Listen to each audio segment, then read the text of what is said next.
white rioters are disarmed. Okay, right here we were taken to internment centers. Martial law. But for the most part, are simply sent home. Greenwood lay in ruin. Confusion lingers in the wake of the riot. Estimates on the death toll are uncertain, and uncounted numbers of blacks leave Tulsa, never to return. The number of dead in the riot has historically been a subject of some controversy.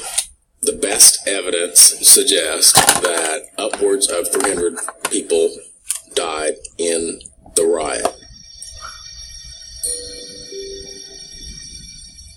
I talked to the sexton at Oaklawn Cemetery, and he said the truckloads had been brought in and they were buried in the Pauper's Field in the southwest corner of Oaklawn. Another to drop bombs on Greenwood during the riot. I remember that they said an airplane was dropping kerosene on the houses from an airplane. I don't ever remember the airplane. I've had so many people say that I don't see how you couldn't remember it. But at 5 years old, I just didn't pay any attention to it. The evidence is strong that airplanes were used in the riot. Some say that bombs were dropped. Others say that nitroglycerin was dropped to propel the fires that were going. What is certain in the aftermath of the riot is that Greenwood has been permanently altered. At that point, you had a city that was changed forever. Nearly 50 square blocks had been burned to the ground. Nearly a tenth of the population was held under armed guard at internment centers. In less than 24 hours, a marauding white mob has transformed. Now, the same people who did this, the same people worried about big time internment camps and stressing and going crazy, they did it. An eye for an eye. History repeats itself. Excuse me, y'all. I'm so sorry. But I am human and I'm being human today. Okay? But same people stressing. And it ain't funny, but it's true. From the black promised land into a smoldering wasteland. An estimated 300 dead. More than 6,000 blacks in internment centers. Over 1,000 black homes and businesses decimated. When we rode through Greenwood, I said we will never, ever come back here. Thought we would never, ever come back. There was... Some say that nitroglycerin was dropped to propel. Nearly a tenth of the population was held under armed guard at internment centers. In less than 24 hours, a marauding white mob has transformed a black promised land into a smoldering wasteland. A promised land to a wasteland. Dead. A promised land to a wasteland. Isn't it the same thing we're talking about with the trees? And see, it ties all back into this. They tear down your neighborhood, your strength, your spirit. From a promised land to a wasteland. Good choice of words, whoever. More than 6,000 blacks in internment centers. Over 1,000 black homes and businesses decimated. When we rode through Greenwood, I said we will never, ever come back here. Though we would never, ever come back. There was not a building standing.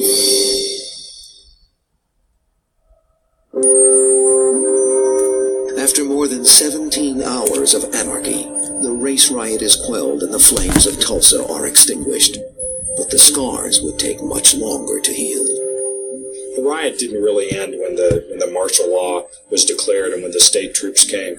There were reverberations that went on for many, many months, and in fact years after that. The physical damage left in the wake of the rampaging white mob is immense, estimated at $5 million. That $5 million that success was lost in today's dollar, it would be in the billions. The enormity of the devastation in Greenwood is staggering. This physical damage is matched by the impact of the riot.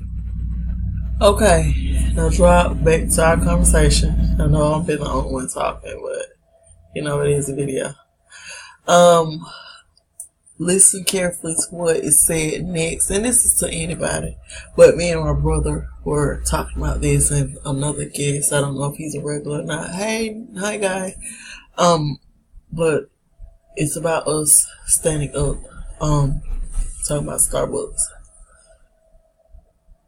Listen to what is said next, because we still don't think it impacts us when we do the littlest things to keep our money in our community. Okay, so here we go. On its residents. Despite not being accused of committing any crimes, most of the African Americans in Tulsa are locked up in internment centers, some held for days. Ultimately, the economy of Tulsa began to come to a grinding halt because all these black men who were doing these so-called menial jobs were absent. And these jobs were necessary for the economy to move forward. Faced with economic loss, white employers arranged for the release of the African Americans from the detention centers. But to gain their freedom, African Americans must wear specially issued tags signed by their employers. Most folks, once they were released from the internment centers, came back, got busy, and got to work again rebuilding their community. But rebuilding would not be easy in the face of the awesome destruction. After the riot, because there was so much devastation in the Greenwood community, including a lot of homes, a lot of victims of the riot literally lived in tent cities. The red... Again, history repeats itself, right? Let's see. African Americans must wear specially issued tags hold signed on, by their hold on. employers. Despite not being accused of committing any crimes, most of the African Americans in Tulsa are locked up in internment centers, some held for days. Ultimately, the economy of Tulsa began to come to a grinding halt because all these black men who were doing these so-called menial jobs were absent. And these jobs were necessary for the economy to move forward. Faced with economic loss, white employers arranged for the release of the African Americans from the detention centers. But to gain their freedom, African Americans must wear specially issued tags signed by their employers. Most folks, once they were released from the internment centers, came back, got busy, and got to work again rebuilding their community. But rebuilding would not be easy in the face of the awesome destruction. After the riot, because there was so much devastation in the Greenwood community, including a lot of homes, a lot of the victims of the riot literally lived in tent cities. Tent cities, y'all. The Red Cross helps. They weren't too bougie to start over. They weren't too spoiled to start over. There is no doubt, but the American Red Cross is the true angel of mercy. Missionaries. During the Tulsa race riot and Angel of mercy. Yeah, the listen. Red Cross provided food. The Red Cross provided tents and building materials to make platforms for tents. They found ways to provide medicine. They created a hospital in North Tulsa. At the same Let us time, help the residents you. of Greenwood begin the long process of rebuilding.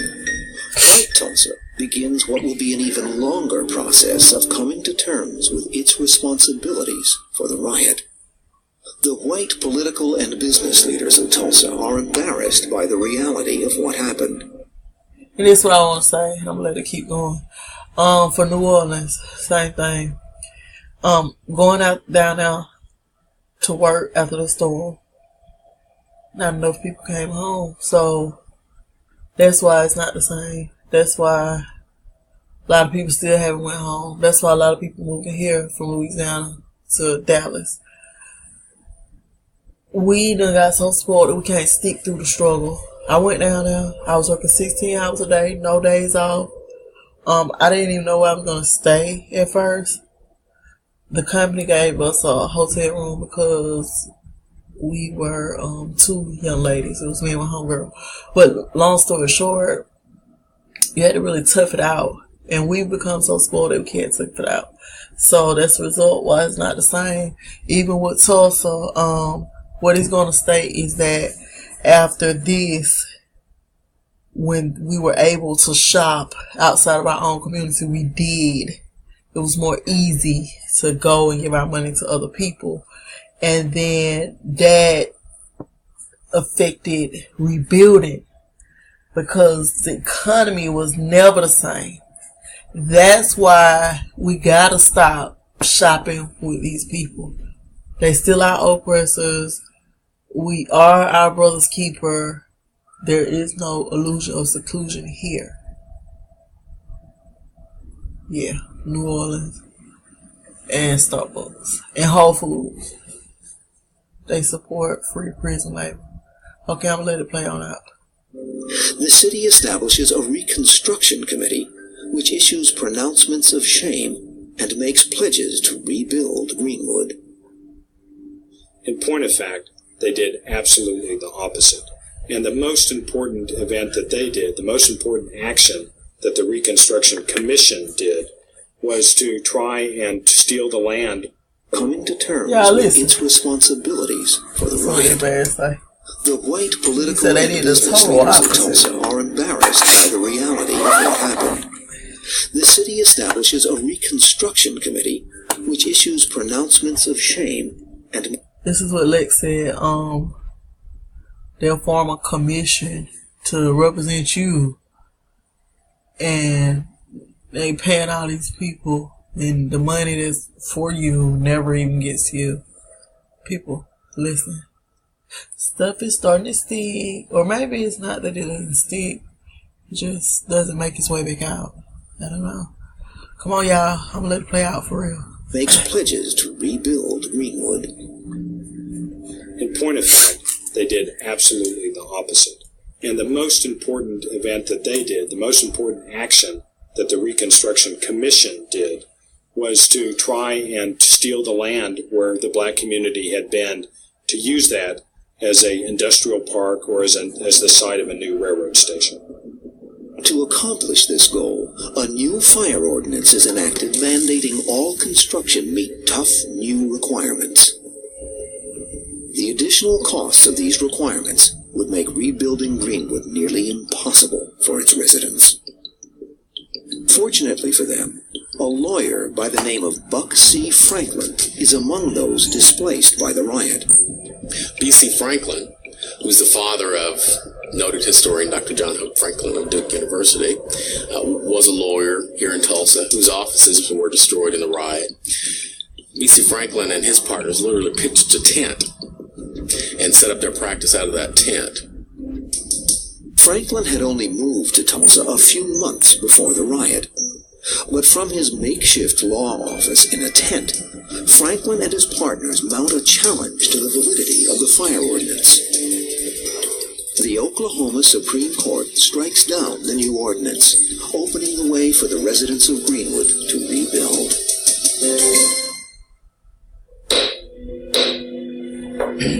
A week after the riot, a state grand jury is impaneled to investigate and charge those responsible for the atrocities. The upshot of that is that the grand jury issued a sharply worded report that essentially said black people brought this on themselves. That was the bottom line. Given the era, the historical era, that is not a shocking or surprising result. Although the grand jury files charges against various people, none of the cases is tried. Despite all of the killing, burning, and looting that transpired during the riot, no white person will ever be sent to prison. Sarah Page wouldn't testify against Dick Rowland. So Dick Rowland was exonerated from any charges of attempted rape or